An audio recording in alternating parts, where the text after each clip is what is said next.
Campinas, tudo bem com vocês? Quantos estão super motivados para hoje? Glória a Deus.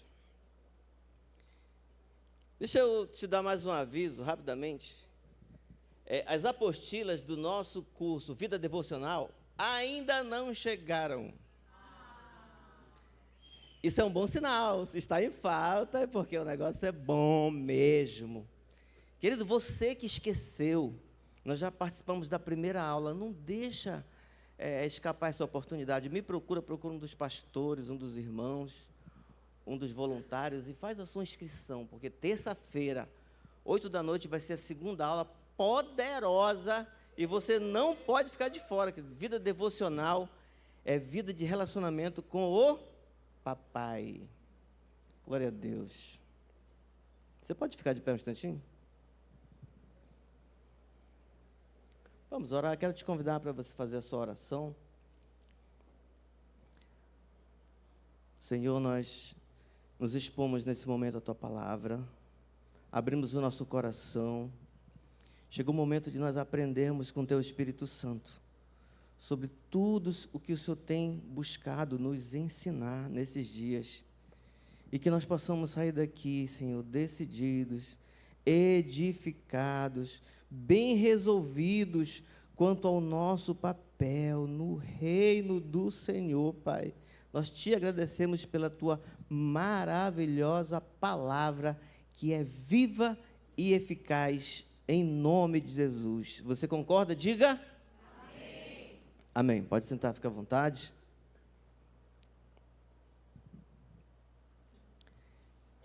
Queridos, eu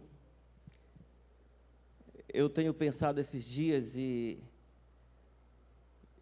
tenho ficado assim bem em crise, preocupado e analisando a minha vida, a minha caminhada ministerial, minha caminhada com Jesus. E eu pude perceber como é especial e como é trabalhoso você caminhar com o Senhor. A gente louva, adora, está em comunhão com os irmãos, mas às vezes a gente chega em casa e surge aquela discussão, né? A gente perde a paciência, ou às vezes a gente reclama, murmura. Saímos da igreja louvando, glória a Deus, e ali o carro bate num buraco, acontece alguma coisa, e a gente tem aquela luta diária, e às vezes parece que o reino de Deus está tão longe, parece que demora a se manifestar, e a gente vive, sabe, muitas vezes apertando, sabe, as nossas finanças, e procurando agir com muita prudência para você não ter nenhum prejuízo financeiro, porque se você tem aquele prejuízo, às vezes demora tanto se recuperar. E eu comecei a olhar para a minha vida, para essa minha caminhada com Deus, e fiquei pensando, Senhor, o que será então o reino de Deus? Será que eu não tenho romantizado o reino de Deus? Será que não é uma frase linda, o reino de Deus? Porque eu olho para mim mesmo, eu não sei se você tem esse mesmo olhar, querido, e parece assim que a gente ainda está caminhando, parece que a gente ainda está um pouco longe.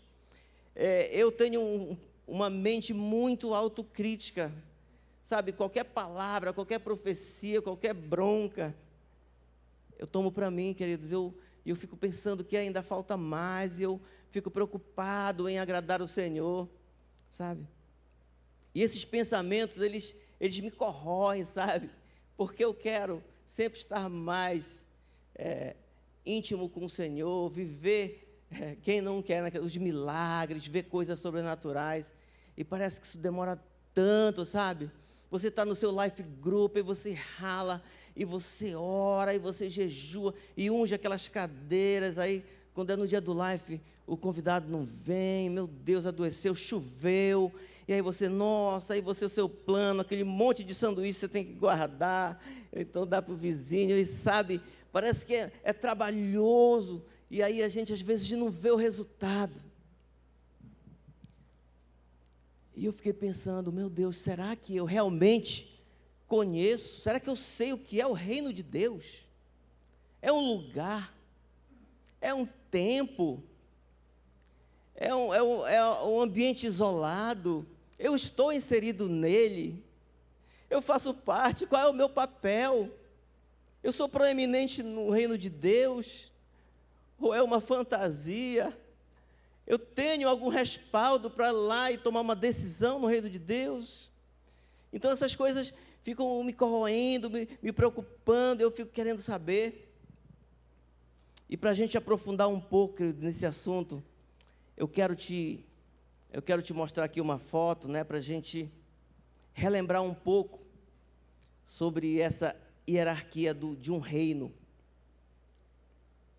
Então eu procurei na internet essa foto, não sei se é um desenho, e aí isso pode configurar uma foto de um reino humano. Vamos tentar lembrar quais são os participantes de um reino. Geralmente é um rei, né, um monarca, e geralmente ele é autocrata, geralmente ele tem todo o poder. Debaixo dele tem a estratificação, né? Temos os nobres, pessoal endinheirado, que está coladinho no rei, né? Tem também aquelas pessoas que são encarregadas de estar fazendo sacrifício, de orar, né? O clero. Depois vem os camponeses, aqueles que alugam as terras, para dar 70% fica para o rei, 20% fica para as despesas, 10% para ele. Né? E tem os camponeses e os escravos. E sabe algumas características de um reino que eu percebi, que desse reino humano, é que debaixo do rei, ninguém tem autoridade para nada, para dar opiniões, para mudar alguma coisa. Em um reino humano, o poder está todo centralizado na mão do rei. É tudo o que ele quer que acontece. Sem falar das tributações, né? Aonde você acha que um reino consegue dinheiro para fazer essas construções maravilhosas? E as guerras, e os canhões, e os cavalos, e as armas todas? É muito dinheiro. Então, geralmente, os súditos, eles trabalham exaustivamente para suprir a alimentação da família real, a alimentação, a provisão para esse reino ficar ainda mais forte, ainda mais bonito. E aqueles que estão lá embaixo, na primeira camada dessa pirâmide, dessa estratificação social, são aqueles que não têm privilégio nenhum, só fazem servir. Ficam com as migalhas. E o rei, com toda a sua família, e os nobres, os aristocratas, eles ficam sempre com o melhor da terra. É assim. Se a gente comparar esse reino da terra, vamos comparar com o reino de Deus? Nós temos um rei, que é Jesus, Deus. Agora, uma característica bem legal: os súditos desse reino, eles não ficam com as migalhas. Os súditos do reino de Deus, eles não ficam com aquilo que sobra. Eles não trabalham como escravos. Eles não ficam pegando chicotada, fazendo trabalhos forçados. Mas eles, está escrito lá em Isaías, eles podem comer o melhor dessa terra. Eles só precisam se submeter às leis do Senhor, e os seus mandamentos não são pesados. E a lei? Será que a lei do reino de Deus é dura? É a palavra dele, que contém não só mandamentos, ordenanças, conselhos, admoestações, mas também bonificações, prêmios, recompensas, coisa muito boa, que supera em muito aquilo que a gente precisa fazer. No reino de Deus, as promessas são muito maiores do que as obrigações. Amém, querido? Enquanto o reino humano se localiza num lugar e só é privilegiado, só beneficiado por tudo aquilo de bom que está lá dentro, o reino de Deus é em toda a terra. Todo povo Pode ser os pigmeus lá da África, de onde eu vim.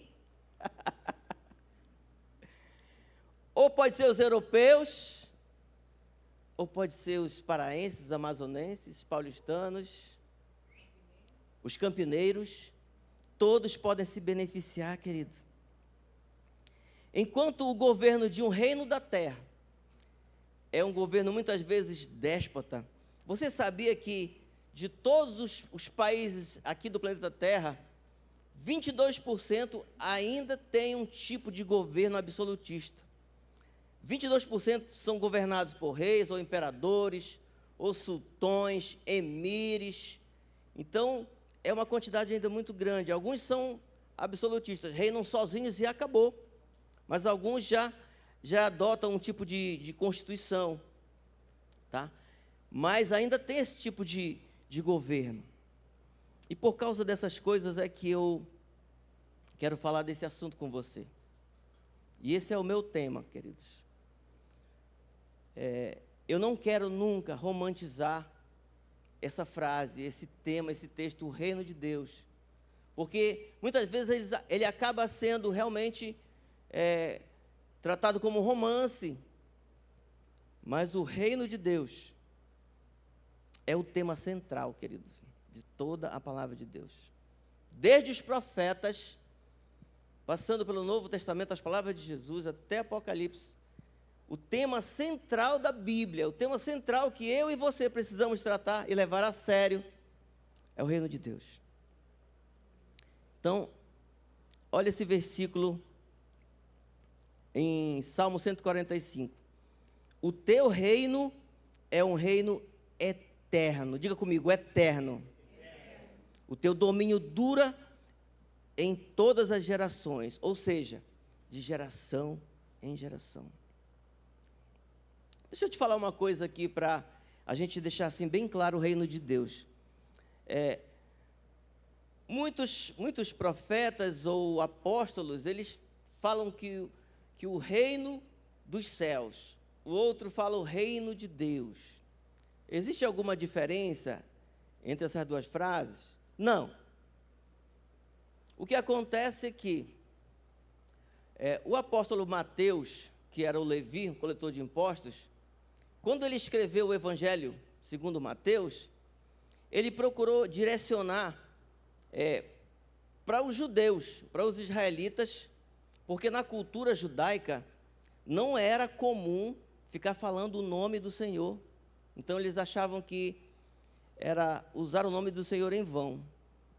E eles sempre gostavam de se referir a Deus como o Senhor dos céus.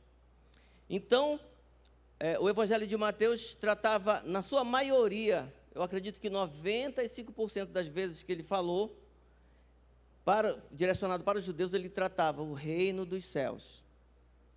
Já os outros apóstolos, eles passaram a escrever os seus evangelhos mais direcionados para os helenistas, para os gregos, para os romanos. Então, era mais liberal. Então, eles usavam o reino de Deus. Mas é a mesma coisa, queridos.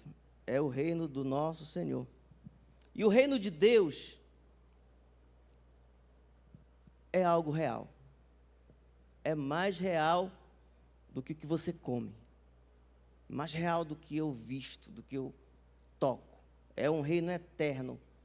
É um reino diferente de qualquer um daqueles reinos. Pode ser o mais suntuoso, pode ser o mais belo, o mais rico, mas é diferente de qualquer um outro. E a principal característica desse reino, querido, é complicado de explicar para você. Nunca teve início e nunca vai ter fim. Que coisa maravilhosa. E nesse reino, Deus governa com justiça. Olha que coisa fantástica. Deus é demais, querido. Sabe? Deixa eu falar para você aqui. Eu acredito que nem o roteirista mais renomado, mais cheio de ideia brilhante, não conseguiria desenhar o reino de Deus. Viaja aqui comigo um pouco. Olha para as coisas ao redor de você. As coisas que você usa. Um aparelho de celular lindo, 10 mil reais. Você olha, nossa, é uma joia. as pedras preciosas, a natureza. Você olha uma paisagem, um rio, sabe? E você fica deslumbrado. Imagina quanta coisa fantástica, o ouro, os cristais, a chuva, que fenômenos, que coisa maravilhosa. Agora imagina, querido, essas coisas são passageiras. Agora, se essas coisas que são passageiras são lindas, quanto mais as coisas em um reino que nunca vai ter fim. Isso é tremendo. Se eu e você pudéssemos, é sério, estou te falando, querido, vislumbrar por um segundo, por um flash, como é no reino de Deus, nós íamos ficar tão obcecados, tão destemidos, determinados a fazer parte daquele reino, que a gente ia buscar com todas as nossas forças. Eu quero ir para esse reino, eu quero estar lá, eu quero, porque é além da minha compreensão. Mas os nossos olhos não podem ver o reino de Deus. Só que eu vou te falar uma notícia. Nós podemos ter um flash do reino de Deus, sabia? Sabe quando é? É quando a gente recebe o Espírito Santo, que Ele dá aquela queimada aqui, dentro do nosso peito, e a gente sente uma alegria, uma coisa diferente, fenomenal. Acaba a raiva, a tristeza, e aí você fica ali, sabe, se regozijando. Aquilo é só uma palhinha, uma canjinha do reino de Deus, querido. Que tremendo isso. Olha, deixa eu te falar uma coisa. O adversário, o diabo, ele tem trabalhado exaustivamente, sabe para quê?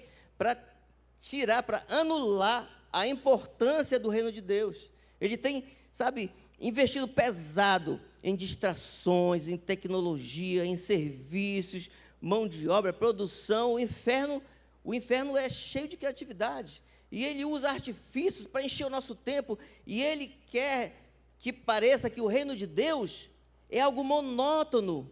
Que vem, imagina comigo, presta atenção, parece que o reino de Deus, assim, olhando assim a grosso modo, a gente é ocupado aqui, não, é um local onde todo mundo fica ajoelhado, falando santo, os anjos estão voando, e parece que não acontece nada novo, é sempre a mesma coisa. E a prova disso, querido, que é uma mensagem subliminar no meu coração, no seu, de qualquer pessoa, é que parece que é mais importante aquilo que a gente está fazendo aqui, e a gente se determina, eu tenho que fazer aquele trabalho, eu tenho que ir para aquele emprego, todo dia eu não posso faltar, e a gente corre atrás, e a gente se apressa, e acessa o celular, e a gente faz os trabalhos. E sabe de uma coisa? Ele tem conseguido ter muito êxito. Grande parte das pessoas está assim, querido, levando o reino de Deus como um romance, uma coisa linda. O reino de Deus está aqui. E o reino de Deus é uma coisa poderosa, séria, que precisa fazer estremecer o nosso corpo, preocupado, porque não é algo simples, querido. Meu Deus, travou tudo aqui. Esqueci que eu tinha desligado aqui a senha. Quem está feliz aí, aplaude o Senhor Jesus.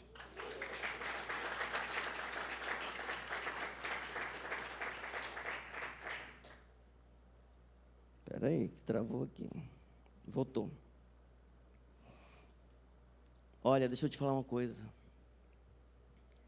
Se aí dentro da tua mente não rola esse papo de reino de Deus, se aí dentro do teu coração você não tem pensado isso, toma cuidado, porque você está passando um perigo, querido. Nosso adversário, ele quer que você não pense, ele quer que você se distraia, e ele é o tema central. Olha o que fala em Deuteronômio 10, 17. Pois o Senhor vosso Deus é o Deus dos deuses, Senhor dos senhores, o Deus grande, poderoso e temível, que não faz acepção de pessoas, nem aceita suborno. Isso significa que o nosso Deus, mesmo Ele sendo superpoderoso, mesmo Ele sendo o dono de tudo, Ele aceita você. Ele não faz acepção de pessoas, Ele me aceitou. Você pode se achar, não, mas eu tenho muitas falhas, eu tenho muitos problemas, eu guardo coisas no meu baú da infelicidade, e eu ainda não consegui jogar fora. Não se preocupa, Ele não faz acepção. Você só precisa ir até Ele e dizer, eu te aceito, eu te recebo. Deixa eu te falar um pouquinho sobre o reino de Deus na percepção dos israelitas.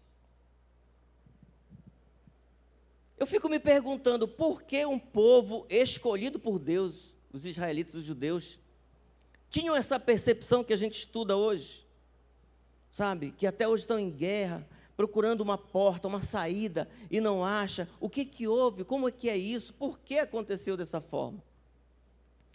Sabe, queridos, olha, Jeremias 33:16 fala assim: naqueles dias, Judá será salva, e Jerusalém viverá em segurança. E este é o nome pelo qual ela será chamada: o Senhor é a nossa justiça. Porque assim diz o Senhor: Davi jamais deixará de ter um descendente que se assente no trono de Israel. Então, esse era o pensamento que os judeus tinham do reino de Deus. Não, nós não vamos ser escravos. Nós vamos ser vitoriosos, nós vamos ter o nosso reino, e vai ter todas as funções, e a gente vai ter muita prosperidade, vamos viver em segurança, porque o Senhor prometeu para Davi, e vai acontecer, e vamos lá, e a gente está esperando. Sabe, a crença judaica se baseou na seguinte hipótese, que o reino de Deus era um reino visível, era um reino que você poderia ver, assim como todos os reinos lá. Se levantava um reino mais poderoso do que o outro, o cara construiu uma torre maior para dizer que ele tinha mais sucesso, que ele ganhou mais batalhas, que ele pegou mais espólios. Então, os judeus queriam um reino visível. E eles também queriam que aquele rei que vinha, que chegaria, fosse um rei forte, com exército, poderoso, porque só assim eles iam ser libertos da escravidão. Sabe, 63 anos antes de Jesus chegar àquele lugar, de nascer, os israelitas foram dominados pelos romanos. Então, os romanos subjugaram Israel de uma forma que era uma habitualidade. Israel foi, eu acredito que 27 vezes na sua história subjugada por alguém. E naquela época, né, um general chamado Pompeu, ele dominou os israelitas, ele impôs impostos pesados, ele retirou a autonomia dos líderes de Israel, ele deixou alguns como semi-autônomos. Olha, vou deixar alguns líderes aqui tomando conta dessas províncias, mas vocês têm que se reportar a mim, e vocês não podem decidir nada sem falar comigo. Então, os israelitas viviam uma promessa, viviam uma esperança, mas eles eram pessoas dominadas, sabe? E era um tempo, querido, de opressão, era um tempo de tristeza, porque você já imaginou alguém, se eles não tivessem tido nenhuma promessa, tudo bem, mas eles tinham uma promessa: não, vocês vão ser prósperos, eu vou levantar sempre vai ter um descendente, vocês vão estar por cima e não por baixo, vocês serão cabeça e não cauda. Então eles não queriam pouca coisa, eles queriam ter uma vida, uma autonomia, um sucesso, uma fama, uma paz. No entanto, o que eles tinham era escravidão e opressão. Esse era o reino de Deus, queridos, esperado pelos judeus. E até hoje eles esperam. E nós temos uma obrigação, queridos, não é responsabilidade, é uma obrigação. Nós precisamos orar pelos nossos irmãos israelitas, porque eles ainda não pegaram o fio da meada. E Jesus estava ali falando, não, não é bem assim, olha. Olha o que fala em Isaías 43, 25, que é o reino de Deus proposto por Jesus. Jesus estava ali clamando, falando, por favor, me ouve, se você me ouvisse. Deus fala assim, eu mesmo sou o que apago as tuas transgressões por amor de mim, e dos teus pecados não me lembro mais. Então, o reino de Deus proposto por Jesus era um reino de arrependimento, era um reino de salvação, salvar a sua alma do inferno. Era uma proposta de amar a Deus, mas também amar o seu próximo. Chega de guerra. Era um propósito de oração. Eu faço uma proposta para você: orai, buscai, orai e jejuai. O tempo está próximo. Vigiai, ame seu próximo. A proposta de Jesus, queridos, era que a gente precisava estar disposto a sofrer perseguição. Olha, vocês serão perseguidos. Quando vocês estiverem no tribunal, calma que eu vou te ajudar a responder. Essa era a proposta. Era uma proposta de ter uma vida de oração, querido, liderada pelo Espírito Santo. E os nossos irmãos não conseguiram enxergar. Jesus falava, olha, o meu reino não é desse mundo. Mas também ele tinha dito, olha, é chegado. Não é desse mundo, mas é chegado. É chegado o reino dos céus.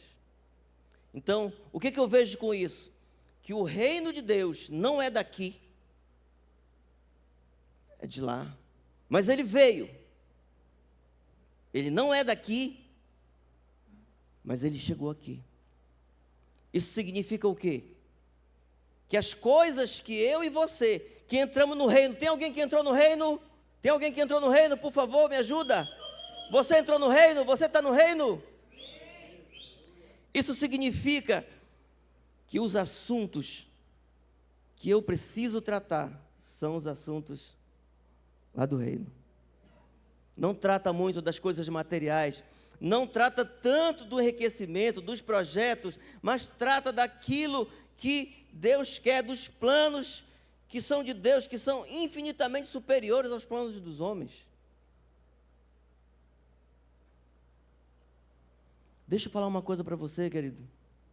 Eu fiquei muito preocupado com Jesus, porque ele começou a pregar e a fazer aquele trabalho do reino, e ele falar, está próximo o reino dos céus, e ele começou a abraçar as crianças e curar os enfermos, mas de repente ele curou um cego e falou assim, não fala para ninguém.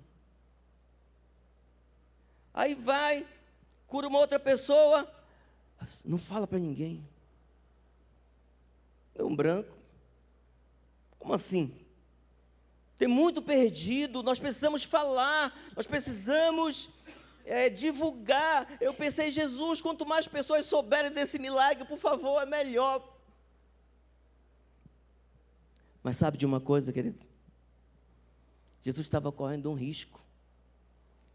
Quando ele fazia o milagre, que ele dizia, não conta para ninguém, ele não queria, na verdade, que aquelas pessoas vissem Jesus como um herói e fizessem uma revolução, uma rebelião, como era costume fazer, e levantava Jesus, aquela turba de gente, está aqui o nosso rei! E ele não poderia passar por isso, porque ele sabia que as pessoas podiam estar entrando numa incoerência, porque o propósito dele não era ser um rei, mas era morrer por cada pessoa.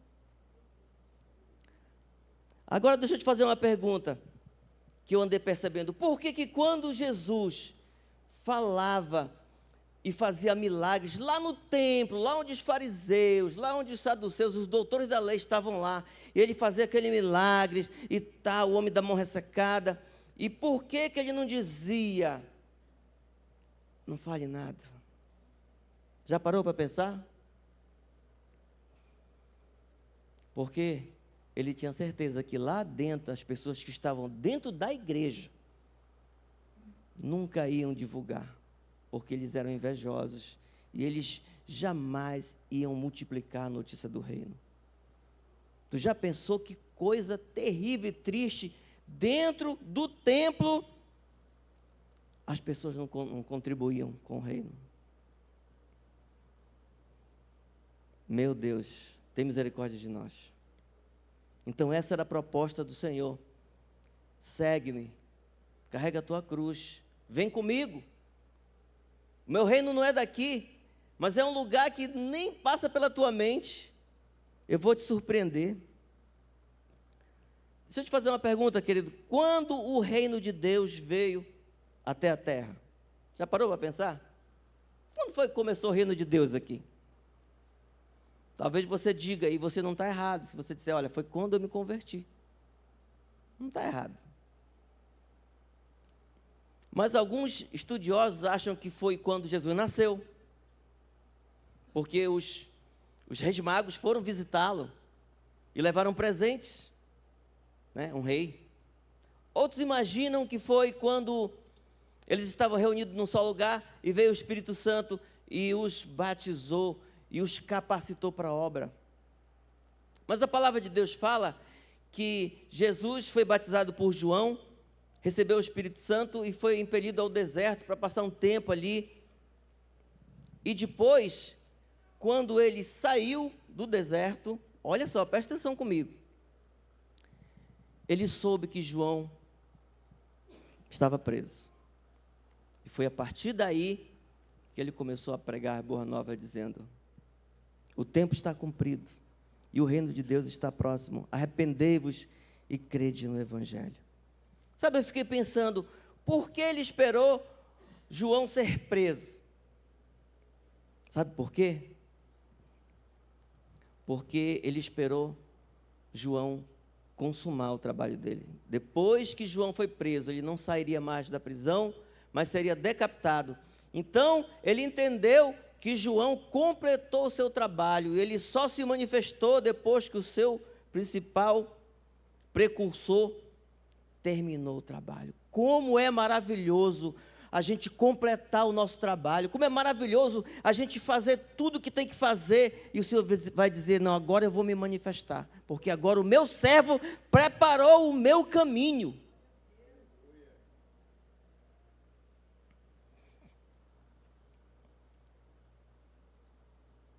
Olha só, queridos, Jesus falou lá em Marcos 1,15, o reino de Deus está próximo. E lá em Lucas 17:20, interrogado pelos fariseus, quando havia de vir o reino de Deus, respondeu-lhes: o reino de Deus não vem com aparência exterior, nem dirão, olha, ele está aqui, ou então ele está ali, porque eis que o reino de Deus está entre vocês. Então, como é que é isso mesmo? O reino de Deus está próximo, o reino de Deus já chegou, ele está ou não está? Queridos, o reino de Deus não está limitado ao tempo. Ele tanto está aqui, como ele está para acontecer ainda.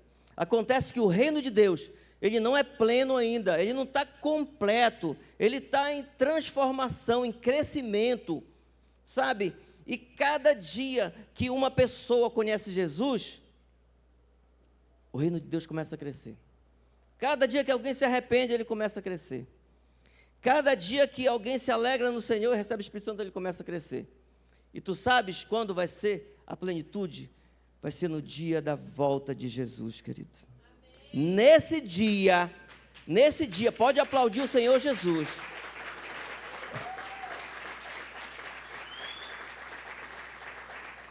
Nesse dia vai acontecer a plenitude. Eu apaguei daqui, que eu ia falar para você sobre o milênio, mas é muito complicado falar, a gente vai deixar para um outro dia.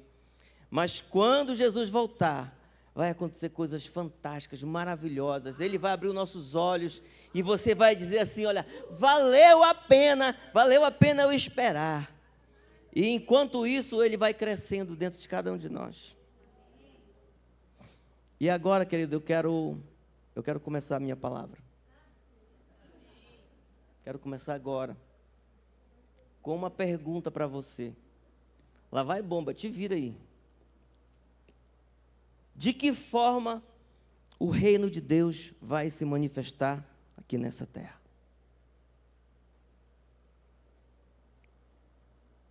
Responde aí.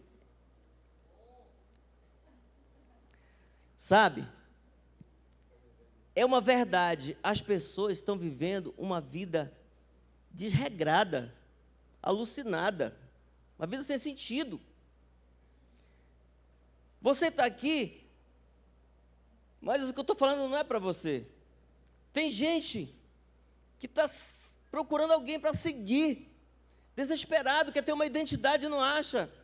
Aí basta alguém falar uma frase de efeito na internet, falar umas coisas legais, e aquela pessoa, gostei, começa a seguir, dá um monte de like. Daqui a pouco, aquela pessoa está seguindo alguém, e tem milhares seguindo aquela pessoa. Então, as pessoas estão precisando de alguém para seguir, estão precisando de uma identidade, uma identificação, um propósito na sua vida, querido.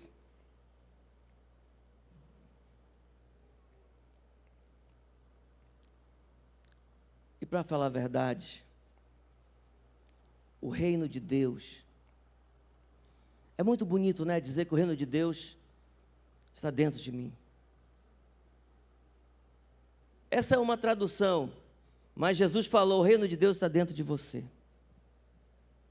E eu fiquei pensando, meu Deus, será que está mesmo? Porque às vezes ele está tão escondidinho que a minha esposa não percebe.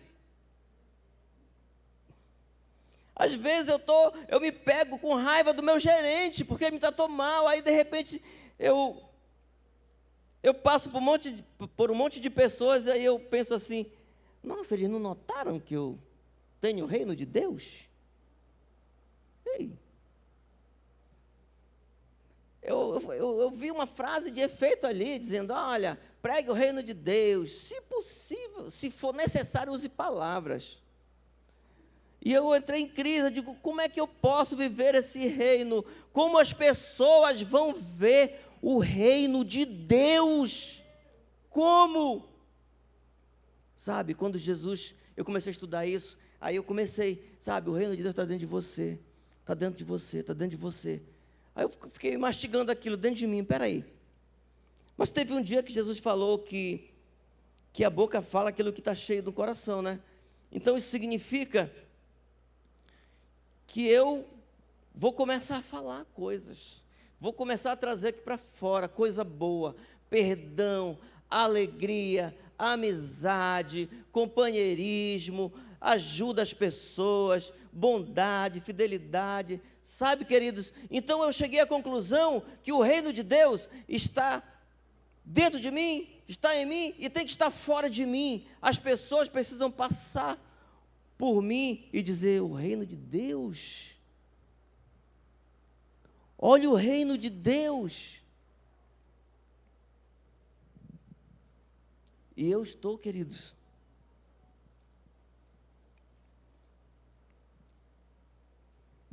falando isso não é só para você, pastor, crente há 20 anos, qualquer pessoa, você que está aqui pela primeira vez nos visitando, sabe, a humanidade está ferida, as pessoas estão carentes.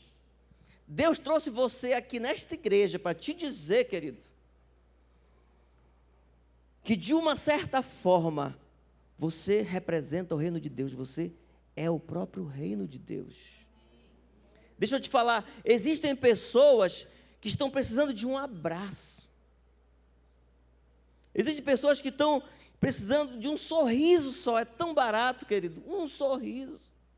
Existem pessoas que estão precisando que você apenas as ouça, porque lá onde ela mora, cala tua boca.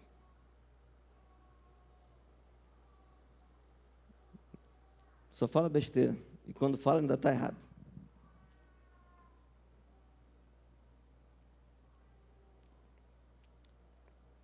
Como que eu faço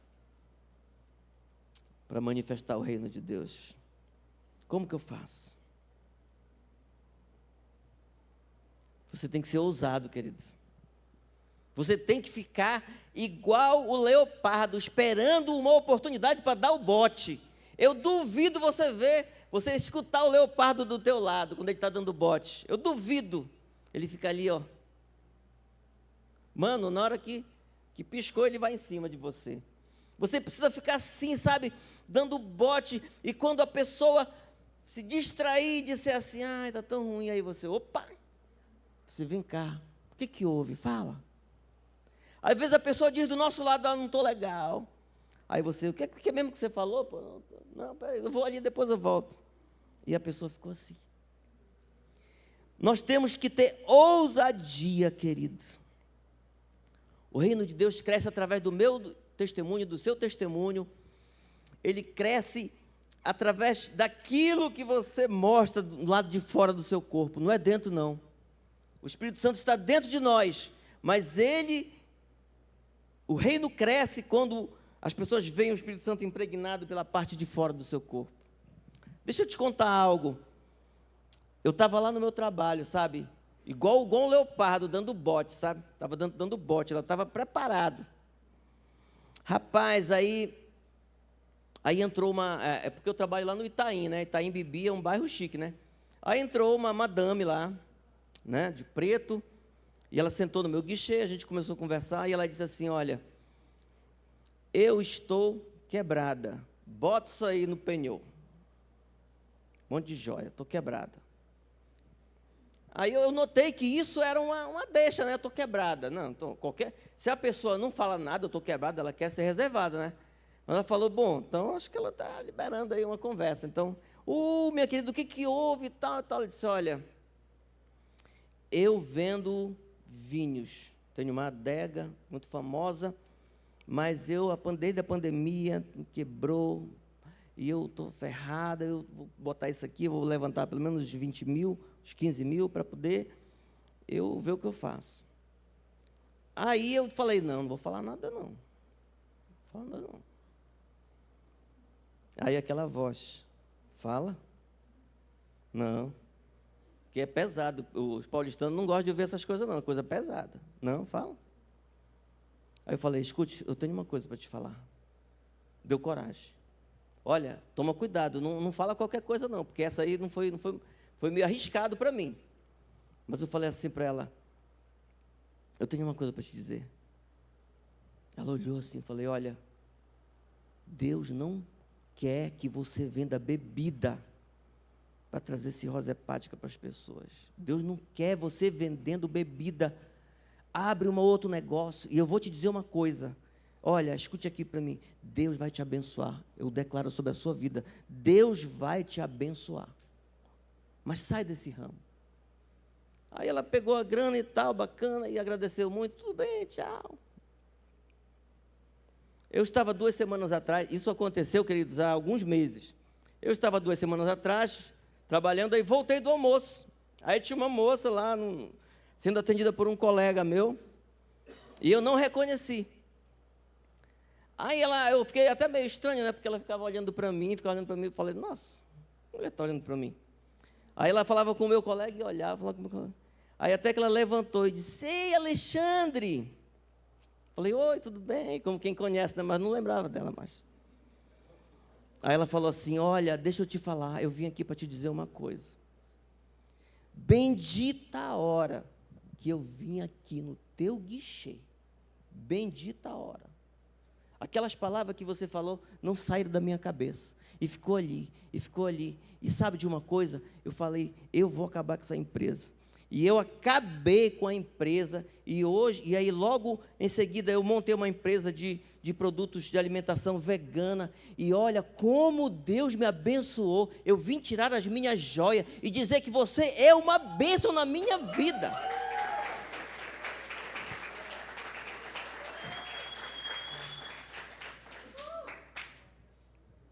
Então, seja ousado, querido.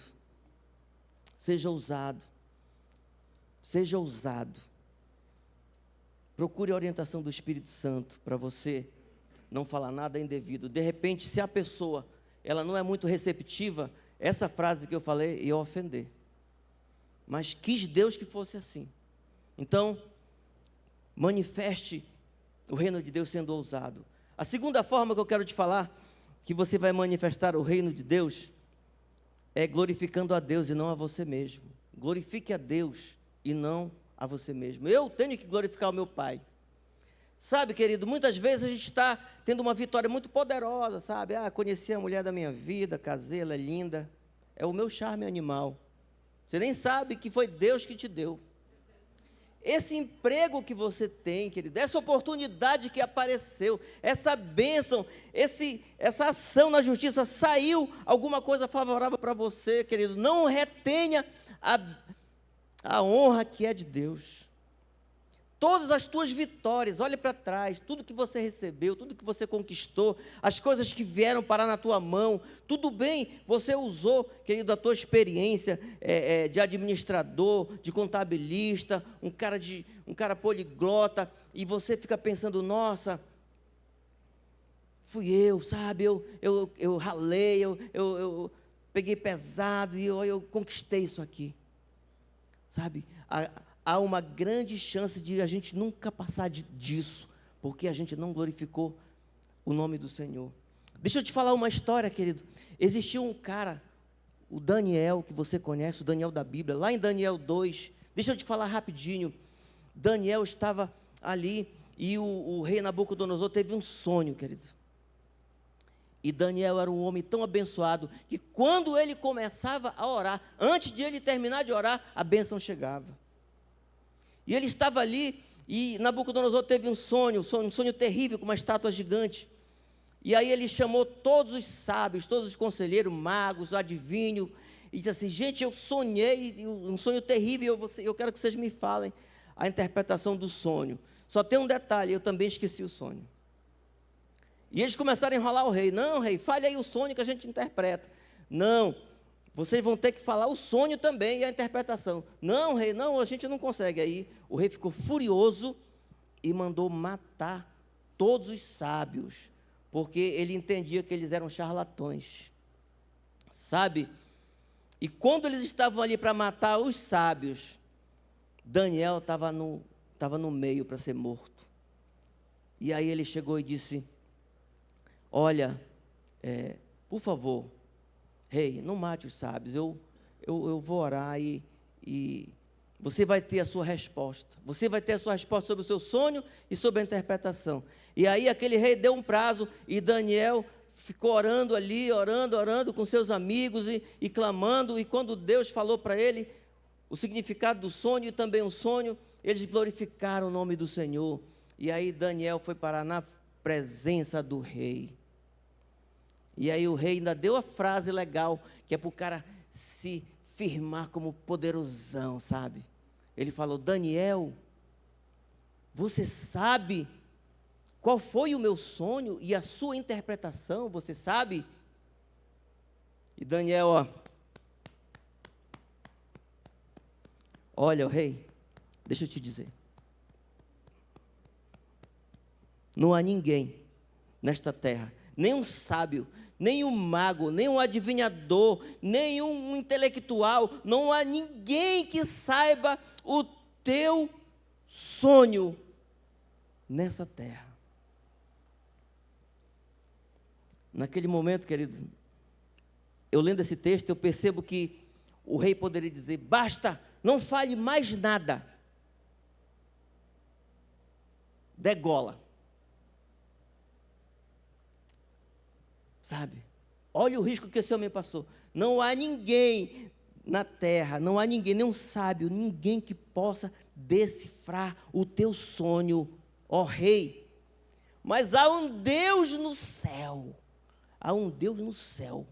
que sabe todas as coisas. E Ele revela o que você sonhou e o significado.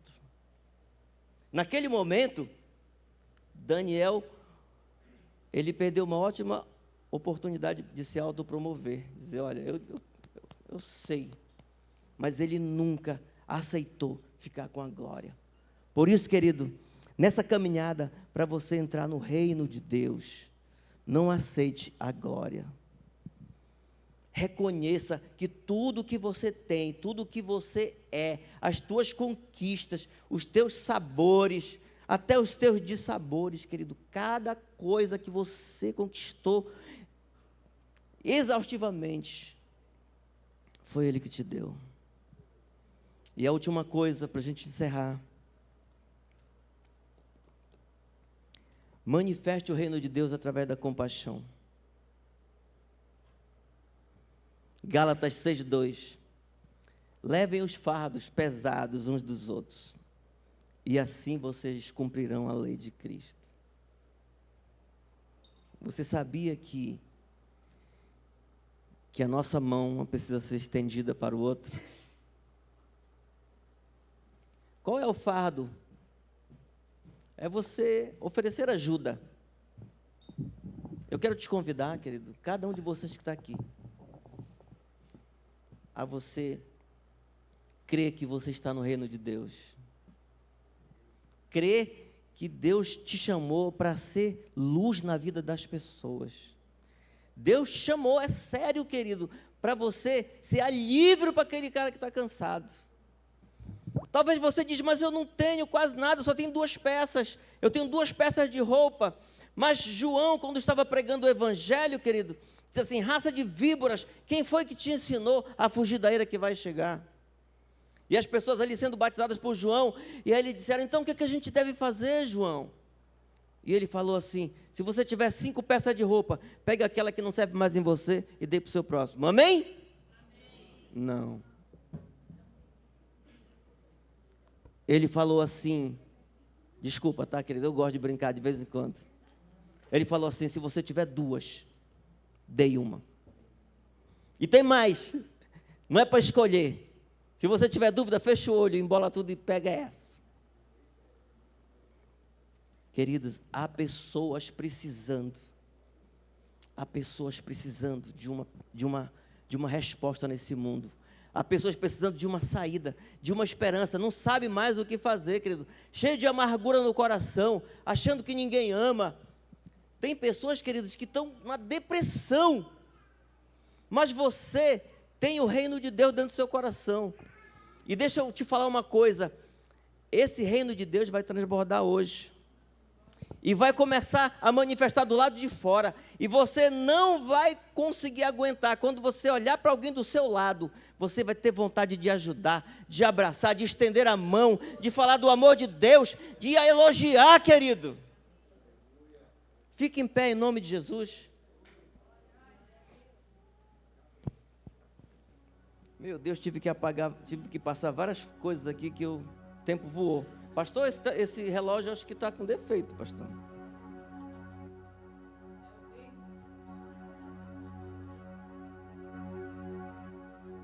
Eu quero te convidar para você fazer uma oração.